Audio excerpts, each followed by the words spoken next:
Je vous invite à ouvrir la parole de Dieu à l'évangile de Matthieu, chapitre 15.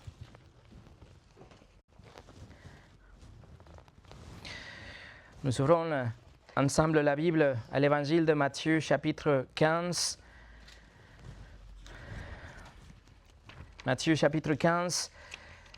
Et il y a 12 semaines, le psaume 1 nous a confrontés à une question frappante. La question étant, qui dirige votre vie?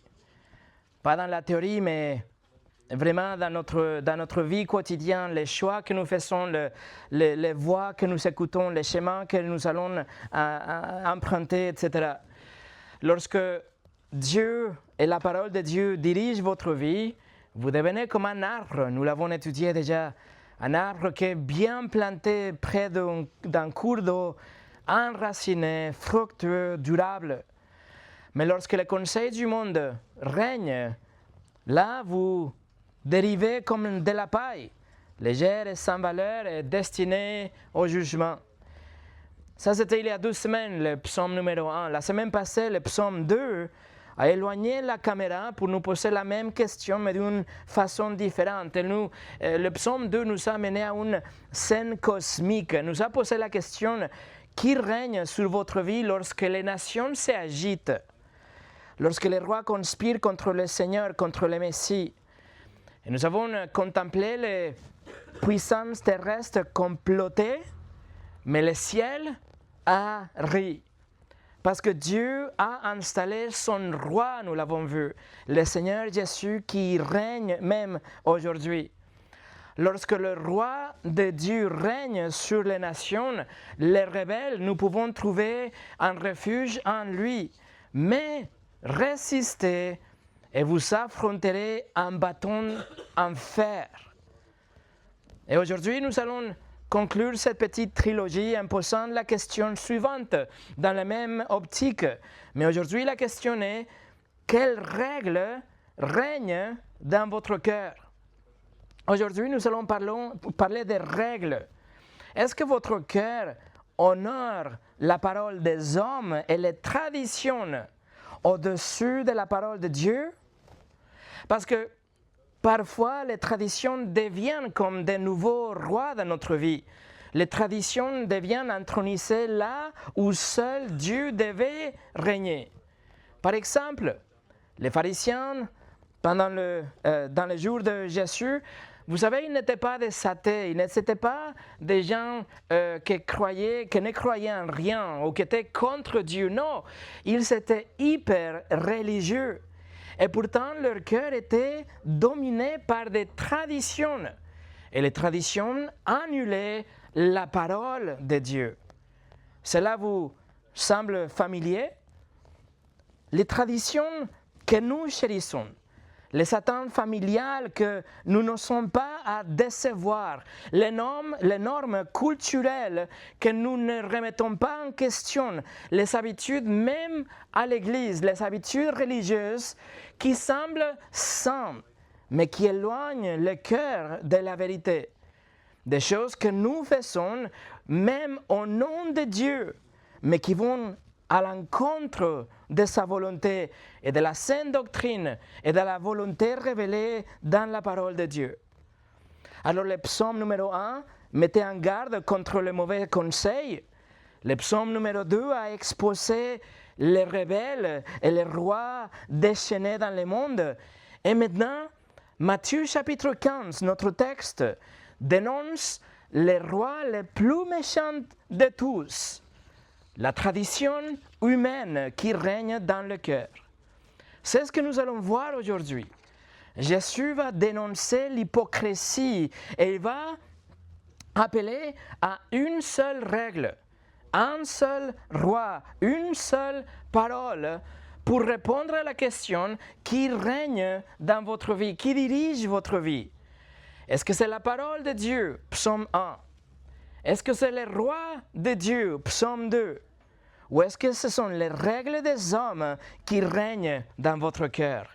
C'est ce que nous allons voir aujourd'hui. Mais avant de commencer, prions ensemble. Seigneur, c'est avec une grande joie et avec beaucoup d'enthousiasme que nous ouvrons la parole de Dieu ensemble pour écouter ce que tu as déjà dit dans ta parole. S'il te plaît, guide nos pensées, guide nos cœurs. Ouvre notre esprit pour recevoir et pour affirmer tout ce que tu veux que nous appliquions dès aujourd'hui dans notre vie. Seigneur, encourage ton Église, mais aussi réprimande ton Église, mais aussi dirige ton Église et fais tout ce que tu veux faire à travers ta parole aujourd'hui. S'il te plaît, bénis la prédication de ta parole comme tu le fais toujours. Au nom de Jésus. Amen. Et le message d'aujourd'hui s'appelle « Quand les traditions règnent dans votre cœur ». Et nous allons lire ensemble Matthieu chapitre 15, versets 1 au 9. Matthieu chapitre 15, versets 1 au 9. Alors des pharisiens et des scribes vinrent de Jérusalem auprès de Jésus et dirent « Pourquoi tes disciples transgressent-ils la tradition des anciens, car ils ne se lavent pas les mains quand ils prennent leur repas ?» Il leur répondit « Et vous, pourquoi transgressez-vous le commandement de Dieu au profit de votre tradition ? Car Dieu a dit « Honore ton père et ta mère » et « Celui qui maudira son père ou sa mère sera puni de mort. » Mais vous, vous dites « Celui qui dira à son père ou à sa mère « Ce dont j'aurais pu t'assister, tu n'offrandes à Dieu » n'est pas tenu d'honorer son père ou sa mère. Vous annulez ainsi la parole de Dieu au profit de votre tradition. Hypocrite, Esaïe a bien prophétisé sur vous quand il a dit « Ce peuple m'honore des lèvres, mais son cœur est éloigné de moi. C'est en vain qu'il m'honore en enseignant des préceptes qui sont des commandements d'hommes. » Voilà notre texte, la parole de Dieu. Et nous allons diviser notre texte dans 3 parties aujourd'hui. Je voudrais voir avec vous les traditions contre la loi. Après la tradition contre la grâce. Et après la tradition contre la sanctification. Donc la première chose, la tradition contre la loi. Et regardez encore une fois le verset 1. Verset 1 nous dit « Alors des pharisiens et des scribes vinrent de Jérusalem auprès de Jésus et dirent. » Alors notre texte, il faut savoir que notre texte aujourd'hui a lieu à Gennesaret, nord-ouest de la mer de Galilée, car c'est là que nous voyons Jésus et ses disciples au chapitre 14, quand le chapitre 14 se termine. Par contre, les pharisiens et les scribes au verset 1 ont fait tous les chemins de Jérusalem. C'est-à-dire, il y a 145 km de route. Il fallait marcher 145 km pour venir voir Jésus, parler avec lui et en fait l'accuser de quelque chose. Il faut voir, il faut comprendre que ça fut un voyage assez long et assez fatigant et compliqué. Alors, il devait avoir une bonne raison pour venir voir Jésus, une bonne accusation pour le motiver à prendre un tel voyage. Et donc, le verset 2 nous donne l'accusation. Voici la raison pour laquelle ils ont traversé 145 km. Il dit au verset 2, « Pourquoi tes disciples transgressent-ils la tradition des anciens, car ils ne se lavent pas les mains quand ils prennent leur repas. » Les pharisiens sont en train de parler d'un rituel de purification qui était fait avec une toute petite quantité d'eau, une quantité d'eau qu'on peut tenir dans une main. C'était juste une quantité d'eau comme ça pour se laver. Alors cela n'avait rien à voir avec l'hygiène vraiment. C'était une tradition, c'était un rituel établi par une tradition. Et c'est ce qu'il admet lui-même. Il dit les traditions des anciens, vous voyez au verset 2. Alors il y avait une tradition et il réclame que les disciples, ils étaient en train de briser la tradition des hommes. Il ne dit pas qu'ils sont en train de transgresser la loi de Dieu, mais une tradition des hommes, quelque chose qui était transmise et qui, en quelque sorte, quelque part, est devenu une règle et presque un commandement de Dieu, autant autoritative que la parole même de Dieu. Le mot dans le grec, c'est paradosis, que ça veut dire tradition, mais il faut savoir que ce mot est utilisé 14 fois dans le Nouveau Testament, dont 12 fois est utilisé d'une façon négative. C'est-à-dire une tradition comme quelque chose qui avait été ajouté aux Écritures, quelque chose qui ne se trouve pas dans la Bible, mais c'était un rituel ou une conviction ou une tradition ou une façon de faire que nous ne trouvons pas dans les Écritures, mais qui avait, si vous voulez, acquis ou arrivé à une valeur ou un poids comme si c'était la parole inspirée de Dieu. Les seules 12 occurrences qu'on trouve ce mot d'une façon positive, c'est dans 2 Thessaloniciens. Et là, on parle des traditions qu'on voit dans les Écritures, des choses qu'on voit que les apôtres faisaient. Donc, c'est une tradition positive. Mais dans notre texte, la tradition, c'est un rituel de purification, quelque chose qui ne s'appliquait pas aux prêtres. Mais c'était quelque chose de complètement étranger à la révélation de Dieu à travers Moïse.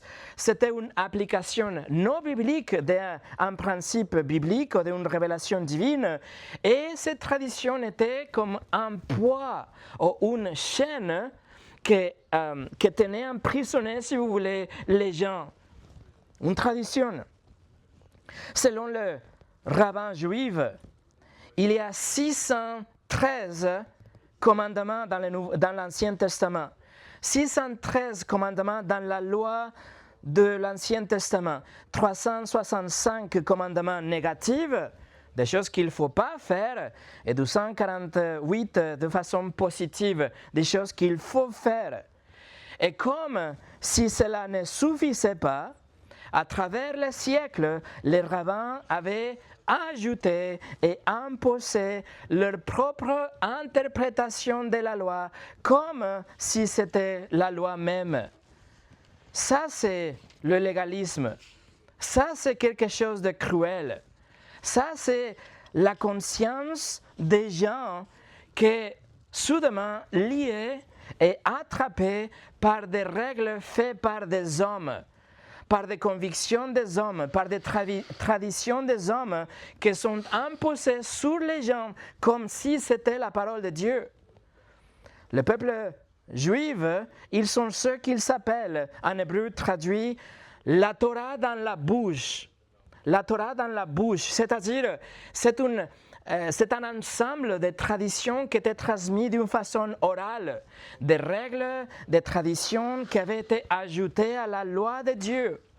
Et cette loi orale, cette collection a été collectée au IIIe siècle dans ce livre, cette collection qu'on appelle le Mishnah aujourd'hui.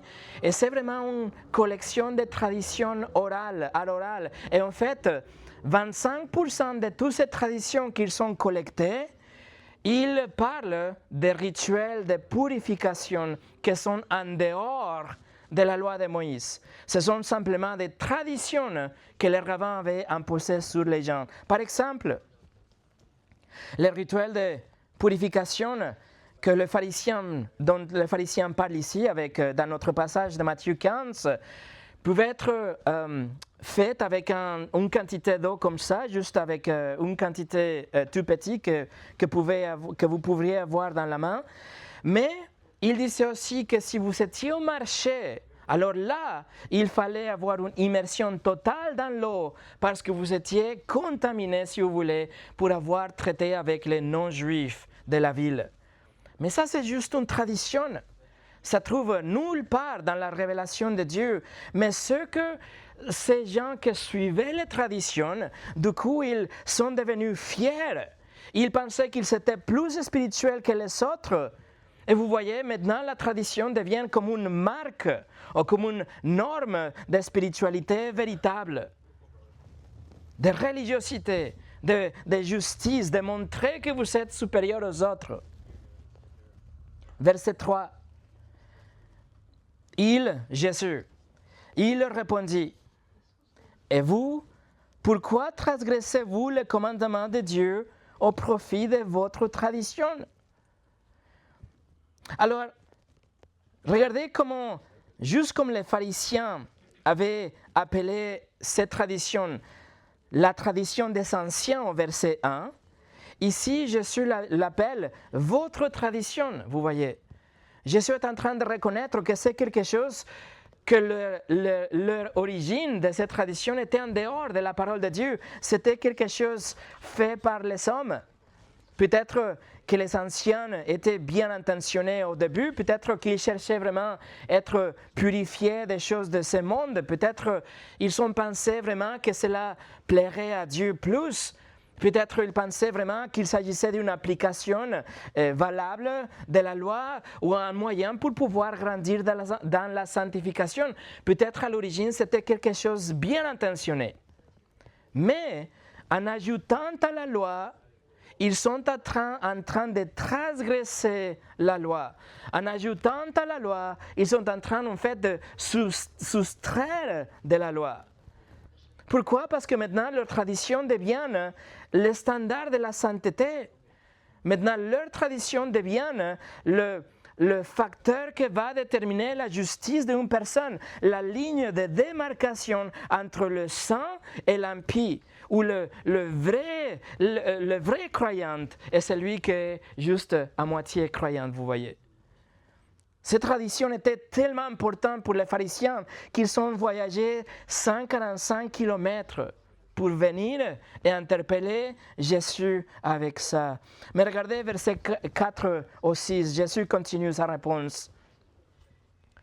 Dieu a dit, honore ton père et ta mère, et celui qui maudira son père ou sa mère sera puni de mort. Mais vous, vous dites, celui qui dira à son père ou à sa mère, c'est dont j'aurais pu t'assister une offrande à Dieu, n'est pas tenu d'honorer son père ou sa mère. Vous annulez ainsi la parole de Dieu au profit de votre tradition. Jésus cite de la loi de Dieu les 10 commandements qu'on trouve dans Exode 20, Exode 21, Deutéronome 5. Il réaffirme les commandements de Dieu qu'il avait donnés, qu'il faut honorer ses parents. Et maintenant, il le contraste aussi avec ce que Dieu avait clairement dit, à ce que leur tradition disait. Vous voyez, les pharisiens avaient une application de commandement qui était vraiment déconnectée de la réalité. Ils pensaient que puisqu'ils donnaient de l'argent au Dieu, au service de Dieu, par exemple au temple, ils pensaient que s'ils donnaient de l'argent au temple, alors ils n'étaient pas vraiment obligés de soutenir leurs parents. Comme ils donnaient de l'argent à Dieu, il ne fallait pas soutenir, aider leurs parents. Ça, c'est la déconnexion entre la réalité biblique et ce que les pharisiens avaient interprété, ce qu'ils avaient dit. Leur tradition contournait donc les commandements de Dieu. Et leur raisonnement était que Dieu est plus grand que leurs parents. Et donc, si je donne de l'argent au ministère, c'est quelque chose de plus pieux qu'aider mes parents. Mais en faisant ça, en fait, ils sont en train d'annuler la parole de Dieu. Ils sont en train d'ignorer vraiment le cœur de la loi de Dieu. C'est pour ça que Jésus dit au verset 6, « Vous annulez ainsi la parole de Dieu au profit de votre tradition. » Toutes ces traditions, mes amis, les traditions rabbiniques, ils sont appelés aujourd'hui, même aujourd'hui, les règles de la folie.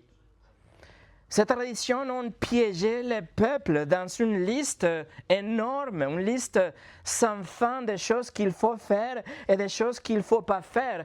Mais avec ces deux listes, cela donne de pouvoir aux leaders religieux. Le Shabbat, par exemple, le 4e commandement de la loi, dit tout simplement que nous devons garder le jour, que nous devons honorer le jour, que nous devons le mettre à part, séparé des autres jours de la semaine. Nous devons avoir une journée consacrée au Dieu. Vous travaillez 6 jours et le 7e, vous vous reposez dans le Seigneur. Point à la ligne. C'est ça le commandement. Cela devait être un jour de liberté.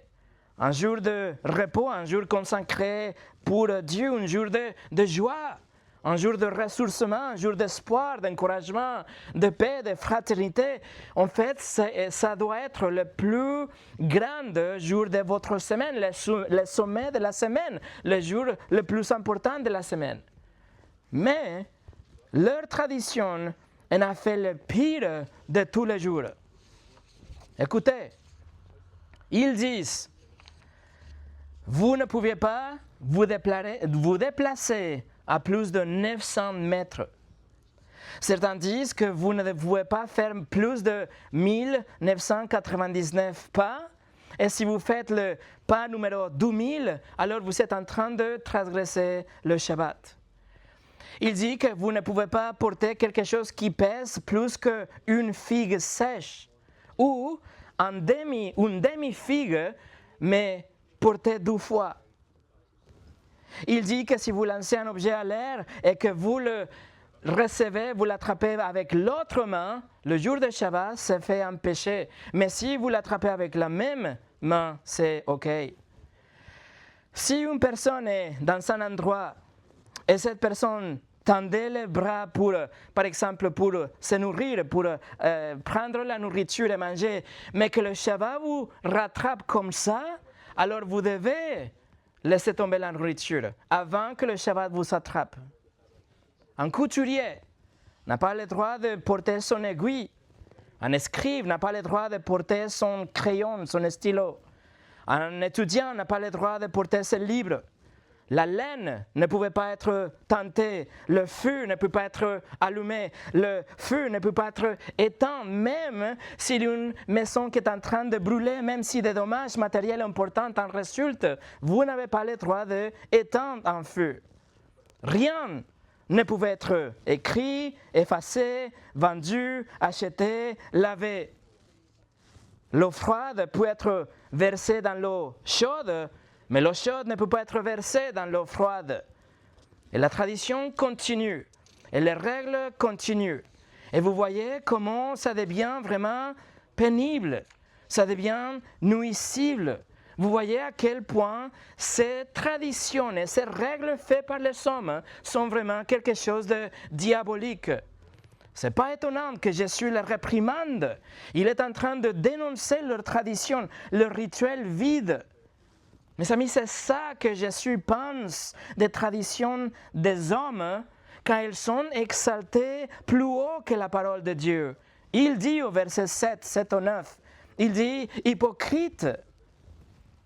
Esaïe a bien prophétisé sur vous quand il a dit « Ce peuple m'honore des lèvres, mais son cœur est éloigné de moi. C'est en vain qu'il m'honore en enseignant des préceptes qui sont des commandements des hommes. » Et ça, c'est la loi contre les traditions. La loi de Dieu, selon Romains chapitre 7, verset 12, elle est bonne, elle est sainte, le commandement est saint, juste et bon. Mais les traditions, comme elles viennent des hommes, ils ne font que enchaîner les hommes et détruire la paix, détruire l'espoir. Et ça, c'est le légalisme. John MacArthur écrit, le légalisme, c'est l'attitude motivée par la fausse notion que les pécheurs peuvent mériter la faveur de Dieu avant ou après le salut par des moyens légaux comme l'obéissance, les rites, les dénis de soi ou autres. Ça, c'est la tradition contre la loi. Numéro 2, la tradition contre la grâce. Vous savez que nous sommes sauvés par la grâce seule. La foi seule, en Christ seul. Nous ne sommes pas sauvés par nos propres efforts. Nous ne sommes pas sauvés par les traditions d'une église ou en respectant la loi de Dieu non plus. Paul est clair dans les 3 premiers chapitres de Romains que personne n'est sauvé à travers de la loi, que personne ne peut pas être sauvé à part de la foi en Christ. C'est comme ça qu'il conclut le chapitre 3 de Romains. Il écrit « L'homme est justifié par la foi sans les œuvres de la loi ». Et ça, c'est la pierre angulaire de notre salut. pendant que nous étions des pécheurs, Dieu nous a sauvés. Pas parce que nous avions une sorte de justice, ou un minimum de justice, ou parce qu'on était de bonnes personnes, ou parce que... Non. Et après, Dieu a répondu, et Dieu... Non. En tant que nous étions des pécheurs, Christ nous a sauvés. Dieu nous a ouvert les yeux et nous a donné la repentance et la foi en son Fils.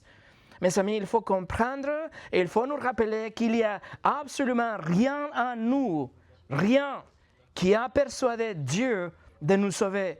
Rien qu'une personne peut présenter à Dieu en échange de salut. Rien. Jonathan Edwards, le théologien américain à l'époque, il a dit « Vous ne contribuez à rien pour votre salut si ce n'est le péché pour lequel ce salut est nécessaire. » Autrement dit, la seule chose que vous apportez pour votre salut est votre péché. Rien d'autre. Alors, allez avec moi au Galates chapitre 1. Nous tournons à droite au livre de Galates chapitre 1. Et je voudrais vous montrer un texte ici. Galates chapitre 1, versets 8 et 9. L'apôtre Paul va prononcer une malédiction à tous ceux qui vont enseigner le salut en Christ plus n'importe quoi d'autre. Galates chapitre 1, versets 8 et 9. Galates 1, 8 et 9. Si nous-mêmes, si un ange du ciel annonçait un évangile s'écartant de celui que nous avons prêché, qu'il soit anathème, c'est-à-dire maudit. Nous l'avons dit précédemment et je le répète à cette heure, si quelqu'un vous annonce un évangile s'écartant de celui que vous avez reçu, qu'il soit maudit de maudit. C'est ce que ça veut dire anathème. 2 fois cette malédiction est prononcée dans ces 2 versets, comme vous voyez, pour tous ceux qui annoncent, qui enseignent que le salut est par la foi en Christ plus quelque chose d'autre, y compris des choses qui sont bien intentionnées, y compris des traditions qui sont bien intentionnées. Toute personne qui enseigne que le salut est Christ plus un minuscule grain de sable, qu'il soit anathema dans le grec, maudit, Paul dit. Nous sommes justifiés et déclarés adéquats pour le paradis, pas par les choses que nous avons faites, mais à travers notre foi en Christ, parce que Jésus a accompli toute la loi et il n'a jamais péché aussi. La foi, en général, ne vous sauve pas. La foi en Dieu ne vous sauve pas. C'est la foi en Jésus seul qui vous sauve. Pas Jésus plus quelque chose d'autre, mais la foi en Jésus seul. S'il vous plaît, comprenez qu'il n'y a rien d'autre que vous pouvez ajouter à ce que Jésus a déjà fait. Il n'y a aucun mérite en vous. Quelque chose que Dieu pourrait vous serrer de toutes ses forces et pas une goutte de mérite s'écoulerait de votre âme. Il n'y a rien en nous pour nous approcher à Dieu. C'est le salut donné comme un cadeau. Il nous sauve parce qu'il est riche en miséricorde, indépendamment de nos bonnes actions ou de notre religiosité ou des traditions. Il nous sauve par la grâce parce qu'il a choisi de le faire d'une façon unilatérale et à travers notre foi en Jésus-Christ seul. C'est ce qu'Éphésiens nous dit dans Éphésiens 2, 8 et 9.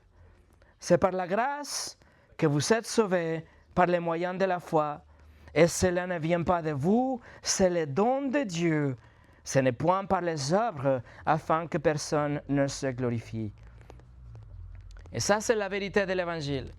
Ça, c'est le combat de la grâce seule contre les traditions des hommes pour votre salut. Numéro 3, les traditions contre la sanctification. Alors la bataille avec les traditions continue même après notre salut. La Bible nous commande, la Bible demande qu'on doit grandir dans notre sainteté, n'est-ce pas? Nous devons mettre en œuvre notre salut, nous devons nous habiller avec une nouvelle personne, nous devons renouveler notre esprit, nous devons nous séparer du péché, nous devons nous approcher de Dieu, autrement dit, nous devons grandir dans notre sanctification. Alors à quoi cela ressemble-t-il? Comment est-ce que nous pouvons savoir si nous sommes en train de grandir dans notre sanctification? En général, nous constatons un amour réel et un amour croissant pour notre Seigneur Jésus-Christ. Nous constatons aussi une faim réelle. Nous avons faim et soif de la parole de Dieu et nous voulons apprendre et comprendre et nous voulons grandir dans ce que nous connaissons. Et aussi, nous voulons nous séparer du péché, nous voulons nous séparer de ces choses que peut-être que nous aimions avant, mais qu'on comprend aujourd'hui que c'est contraire contre la volonté de Dieu et nous voulons nous approcher de Dieu. C'est ça la croissance, c'est comme ça que nous pouvons voir notre sanctification. Et alors que notre conscience est informée par la parole de Dieu, alors nous allons être amenés à prendre de nouvelles décisions. Et nous allons grandir ou avoir de nouvelles convictions qui peut-être n'étaient pas les mêmes qu'avant. Et ça ne va pas être la même, attention, que votre chrétien, votre frère, votre sœur à côté de vous. Et c'est là que le combat continue. Car il y a cette déconnexion entre votre conviction issue de votre sanctification et la conviction de votre frère ou votre sœur à l'issue de la sienne. Regardez avec moi, on va tourner à gauche maintenant et on va voir, à droite, Colossiens chapitre 2, le texte qu'on vient de lire juste avant le culte. Colossiens chapitre 2.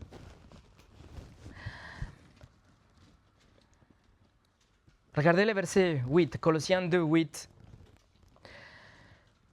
Prenez garde que personne ne fasse de vous sa proie par la philosophie et par une vaine tromperie, s'appuyant sur la tradition des hommes, sur les principes élémentaires du monde et non sur Christ. Paul met en garde ici les frères à Colosse, vous voyez. Il dit qu'il doit faire attention parce qu'il y a des gens qui veulent les faire prisonniers.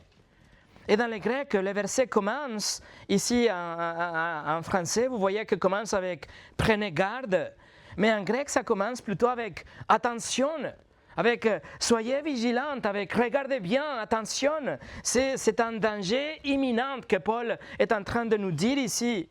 Il dit « attention parce que vous pouvez être amené en captivité ». Et le mot traduit pour « sa proie » dans notre Bible, dans notre version, littéralement, ça veut dire « vous portez en esclavage ». Voilà ce que Paul dit. Faites attention, Église en Colosse, faites attention, Église à Cannes, parce que littéralement, vous pouvez être apporté en esclavage à travers les traditions des hommes. Alors comment est-ce qu'ils vont les voler? Comment est-ce qu'ils vont les porter en esclavage? Il dit, ils vont les attraper comme ils étaient des esclaves. Comment? Avec des traditions. Par la philosophie de ces mondes, par les tromperies sans fondement, par les traditions faites par les hommes. Évidemment, dans le contexte des Colossiens, Paul parlait du gnosticisme grec. Cette philosophie grecque qui cherchait d'avoir une connaissance, une compréhension plus profonde. Il avait, si vous voulez, une sorte de savoir caché qu'il fallait chercher. Et c'était comme ça que vous pourriez grandir dans la connaissance de Dieu. Mais c'est contraire à ce que la Bible nous révèle. Le verset 8 nous dit « s'appuyant sur la tradition des hommes ». Et vous savez quoi, la tradition des hommes ici, c'est le même mot que Jésus utilisait dans Matthieu chapitre 15. Paradosis, tradition. Et Paul ajoute aussi, il dit qu'il y a des principes élémentaires de ce monde, c'est-à-dire selon les éléments de ce monde, ce qui est terrestre, ce qui est charnel. Et veuillez noter comment Paul met les deux, les traditions et les éléments de ce monde en opposition aux Écritures. Vous avez d'un côté les traditions de ce monde et vous avez de l'autre côté Christ. Les traditions contre Christ.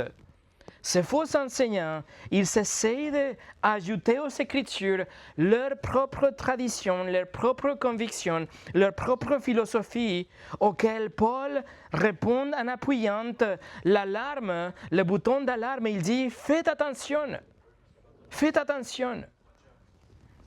Une fois que vous êtes né de nouveau, votre position dans la famille de Dieu n'est pas menacée même par votre propre péché ou par vos bonnes œuvres. Jésus va vous garder entre ses mains et personne ne pourra vous arracher de ses mains. Vous avez été déjà habillé dans la justice de Christ. Dieu vous considère saint. Pourquoi? Parce que vous êtes en Christ. Parce que Jésus vous a recouvert avec sa justice, pas parce que vous êtes parfaite, non, mais parce que vous avez la justice de Christ. Donc, votre obéissance à la parole de Dieu va jamais, écoutez, va jamais améliorer votre position devant le Père. Vous allez pécher en tant que chrétien, mais votre position ne va pas changer. Votre justice, votre position, votre adoption ne vont jamais diminuer. Vous allez être toujours un chrétien parce que vous appartenez à Christ et il ne vous perdra pas. Par contre, les traditions après notre salut disent que la présence de certains comportements ou l'absence de certains comportements vous rendra plus digne dans les yeux de Dieu. Les traditions disent que vous allez gagner des points, vous allez gagner la faveur de Dieu, vous allez gagner son approbation et ses bénédictions si vous suivez des traditions. Attention, nous sommes en train de parler ici de traditions faites par les hommes, des traditions que nous ne voyons pas dans la parole de Dieu. Des règles, des actions, des comportements qu'on ne voit pas dans les Écritures, pas pour l'Église, des traditions qui cherchent à établir un standard de sainteté et de justice pour les autres en imposant des convictions et des préférences comme s'ils étaient autant d'autorité que la parole de Dieu. Oui, dans les Écritures, nous avons beaucoup de commandements.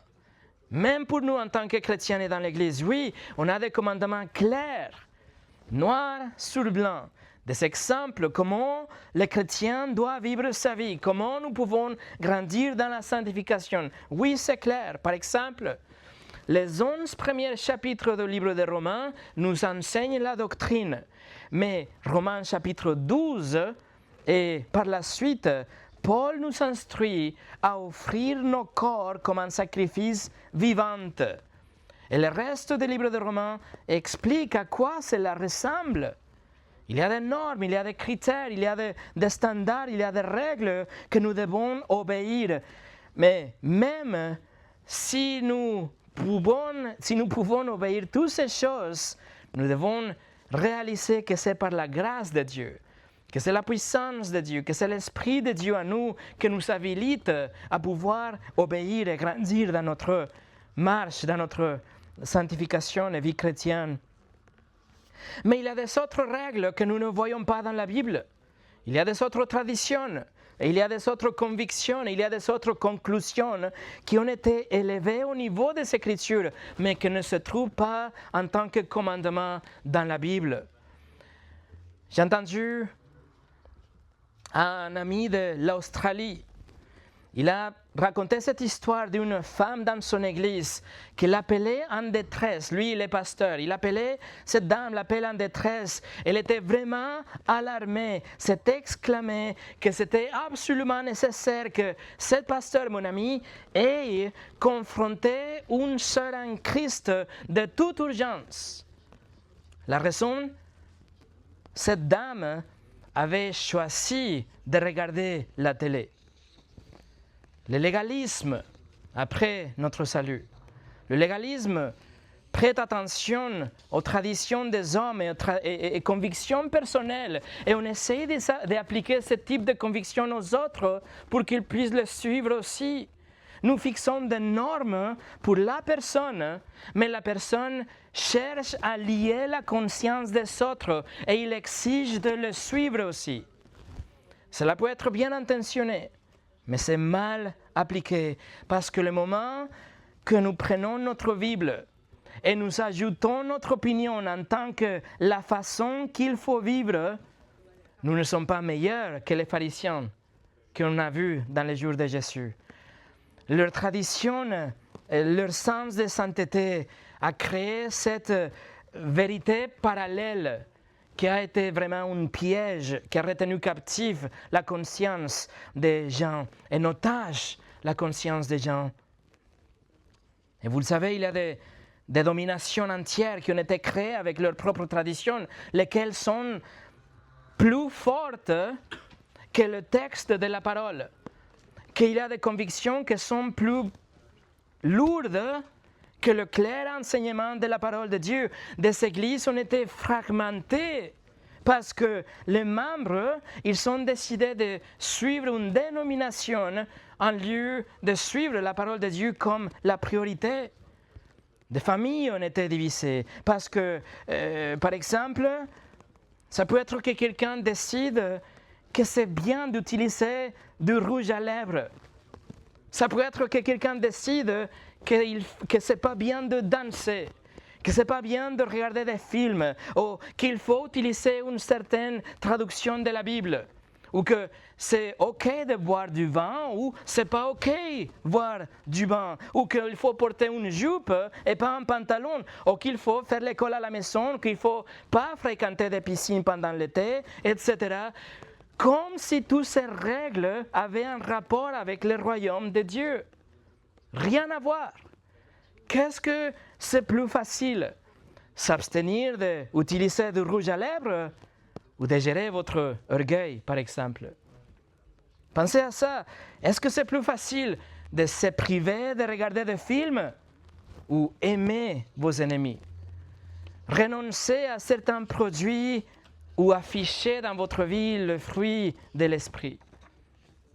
Et vous voyez, de l'extérieur, les gens vous regardent et les gens voient le légalisme et les traditions et toutes ces règles qui sont faites par les hommes n'aident pas à la cause de l'évangile. Aux yeux de nos croyantes, cela ajoute une offense. L'évangile est déjà insensé et offensif pour les non-croyantes. Mais maintenant, pour couronner le tout, vous imposez votre propre conviction par rapport. Par exemple, je connais quelqu'un qui a dit que cette personne ne va jamais utiliser de lunettes de soleil parce qu'elle croit que les lunettes de soleil sont associées avec les méchants de ce monde, les gangsters, les criminels, etc. Donc, elle a choisi de ne pas utiliser de lunettes de soleil. Le problème, c'est si cette personne prêche qu'il ne faut pas utiliser de lunettes de soleil. Vous voyez, nous devons poursuivre la sanctification. Nous devons être comme des athlètes, Paul dit, nous devons solliciter chaque muscle, mais voici la clé. Poursuivre la sainteté selon les Écritures, pas en suivant votre propre standard pour ensuite lier la conscience des autres. Par exemple, la Bible explicitement interdit l'ivresse. Elle exige qu'il ne faut pas être ivre, mais la Bible n'exige pas une abstinence totale. Donc, si vous êtes un chrétien, vous êtes certainement libre de ne pas boire du tout, mais vous n'êtes pas libre de condamner ceux qui ont choisi de boire avec modération, vous voyez.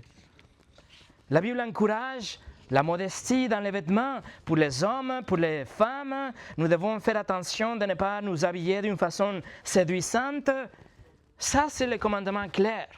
Mais nous n'avons pas le droit de condamner les autres s'ils portent, par exemple, des vêtements colorés, ou si les femmes utilisent des maquillages, ou si elles utilisent une coiffure particulière.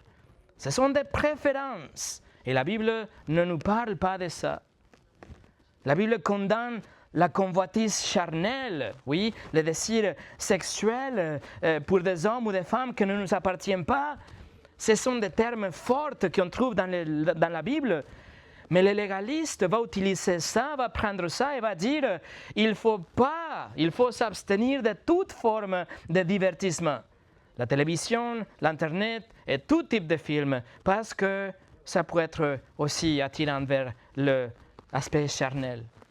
Les parents, ils sont libres d'élever leur enfant dans l'éducation et l'admonition du Seigneur. En fait, ils sont commandés de faire ça, mais nous n'avons pas le droit de mettre en question la spiritualité d'une famille s'ils ont choisi de ne pas faire l'instruction à la maison.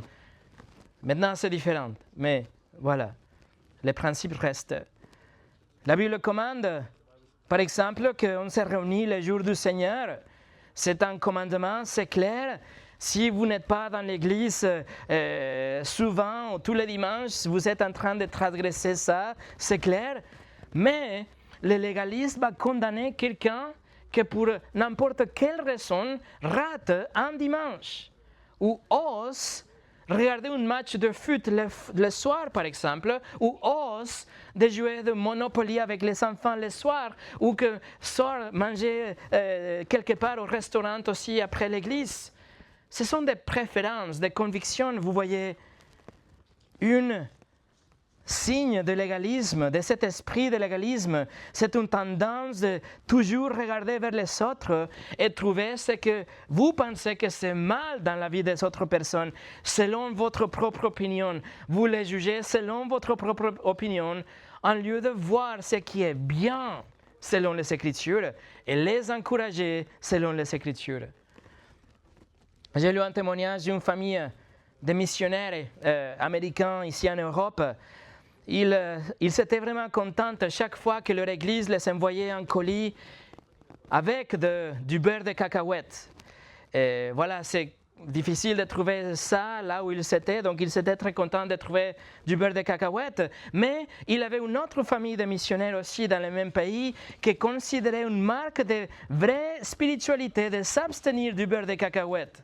Et donc cette famille a fait tellement de pression et condamnation à l'autre famille que l'autre famille, ils ont décidé d'arrêter aussi le beurre de cacahuète. Et ils sont même rentrés, abandonné la mission, ils sont rentrés vraiment découragés parce qu'ils s'étaient liés par le chaîne du légalisme. Alors, si vous êtes un chrétien, vous avez la liberté de ne pas manger du beurre de cacahuète. Mais ça ne fait pas partie d'être un chrétien, de condamner les autres s'ils le font. Vous êtes libre d'exercer votre liberté, mais vous n'êtes pas libre d'insister pour que les autres n'exercent pas le leur. Alors laissez votre doigt ici tourner maintenant au Romains chapitre 14. On va revenir ici, mais regardez Romains chapitre 14, versets 1 au 6.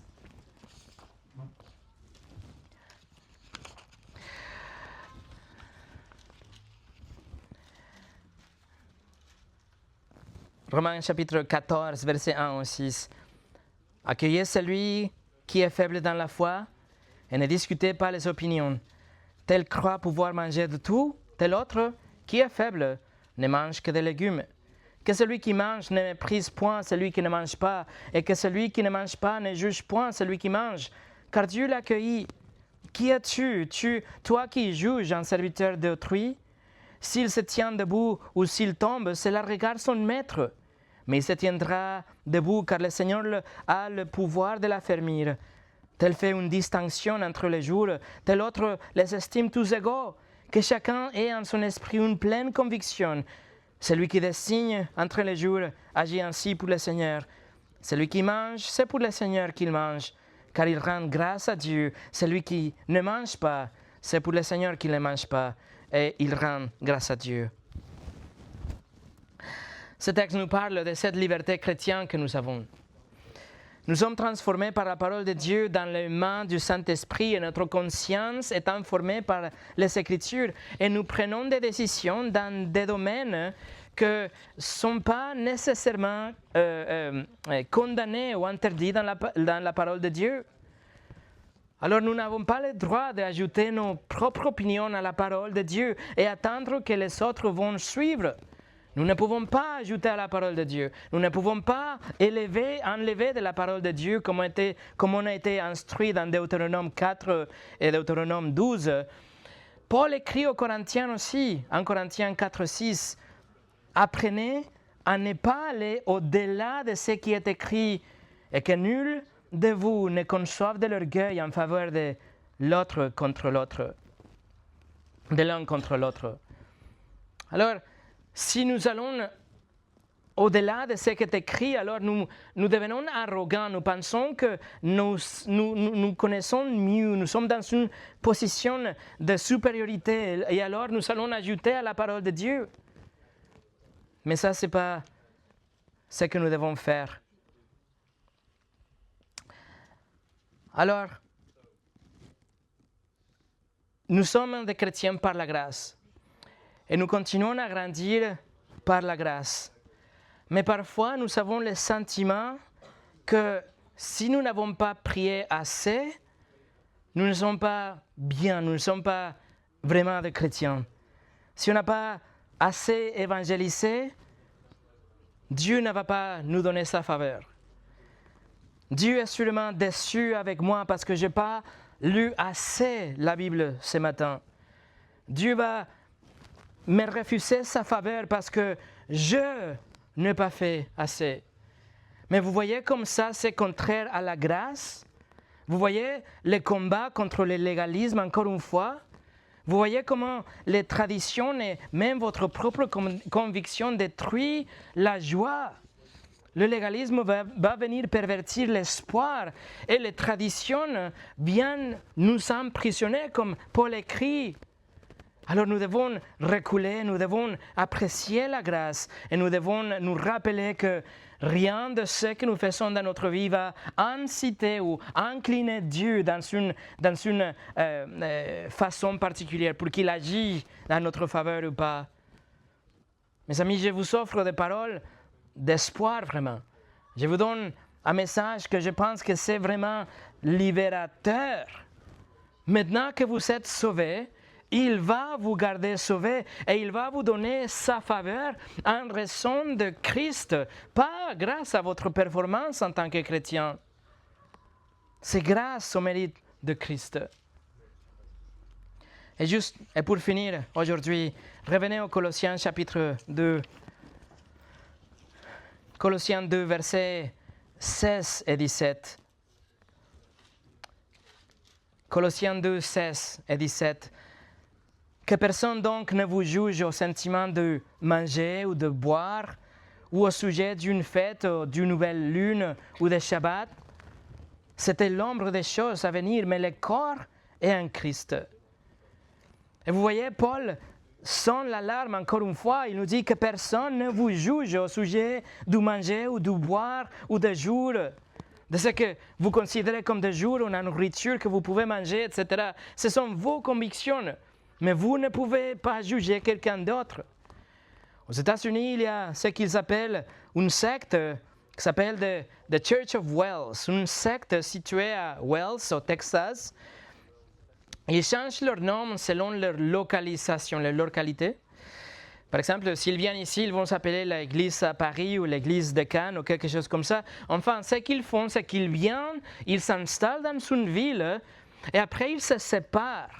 Et ils vont dans différentes congrégations, ils font partie de différentes églises, mais du coup, ils lancent leur piège de légalisme. Et ils commencent à introduire des jugements aux églises en santé. Et ils disent, si vous ne faites pas ça, vous n'avez pas la faveur de Dieu. Et vous faites ça et ça et ça. Et si vous ne faites pas ça, vous n'êtes pas vraiment sauvés. Et ils viennent, ils détruisent des églises parce qu'ils introduisent leur propre tradition et leur propre jugement. Vous voyez, cette secte condamne l'église, mais c'est grâce ou à cause de leur légalisme. Alors, qu'est-ce qu'on fait si quelqu'un est convaincu de ne plus jamais boire du café, plus jamais prendre un dessert, plus jamais regarder la télé, plus jamais aller à la piscine, se baigner en public. Quelqu'un qui dit « Je veux prier 12 heures par jour, chaque jour, sans erreur ». Si cette personne est convaincue que ces règles, ils vont l'aider à grandir dans sa sanctification, alors la personne est libre à faire ça. Pas de problème. Mais elle n'est pas libre à imposer ses convictions sur les autres et penser que ça doit être le bâton de mesure pour que nous soyons aussi dans la même procédure de sanctification. Nous ne pouvons pas imposer quelque chose comme une priorité sur la parole de Dieu. Et j'ai fini avec cette citation par Jean Calvin. La 12e redécouverte, la plus importante de la réformation après l'Évangile, fut la redécouverte de la liberté chrétienne. Je suis libre du péché et de la mort et des règles faites par les hommes. Je suis complètement libre en lui. Prions.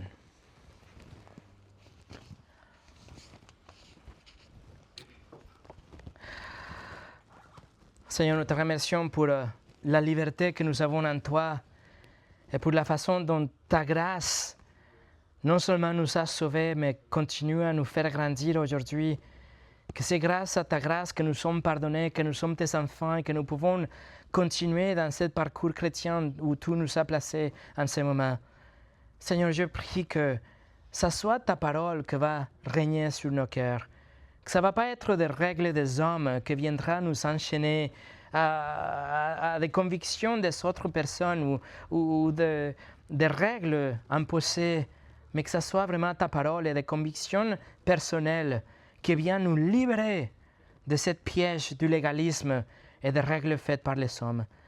Je prie, Seigneur, que chacun de mes frères et mes sœurs trouve ces messages quelque chose de libérateur, quelque chose qui vient donner cette grâce et liberté que nous avons tous en toi, et qu'en utilisant cette liberté chrétienne, nous puissions être des témoins et des lumières dans notre communauté.